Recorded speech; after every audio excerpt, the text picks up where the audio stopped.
所以来关心新竹的消息，新竹市长林志坚昨宣布讲，为了促成朝野加速修法和大新竹合并升格，伊未参选2022年大新竹的市长。后来佫写千字文，写出伊的心情。今仔日又佫出面表示讲，大新竹合并的议题被政治化，那是伊本身就是修法上大的阻碍。那你就搬走这个阻碍石头。针对这个新竹县、新竹市合并的问题，华视新闻嘛整理出卡关的3大原因。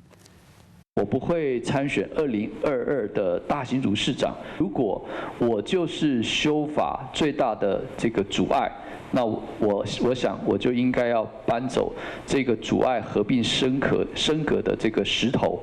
新转代表放弃参选，新竹市长林志坚说合并，甩伫卡关，这恐惊涉3大原因。民进党赶要推动大新竹县市合并，含总统蔡英文嘛真支持，不过立法院绝对多数释出的赢，地方制度法煞卡伫咧里头。地方制度法修正草案交付里头，国民党接领主席台组织审议，不过民进党立委煞无来护航。林志坚上阵建议规划市地定位含区段定首用工班，申请的过程要求真严，才会让真侪案件卡关，和地方派系不满。民进党内部确实有许多不同的意见。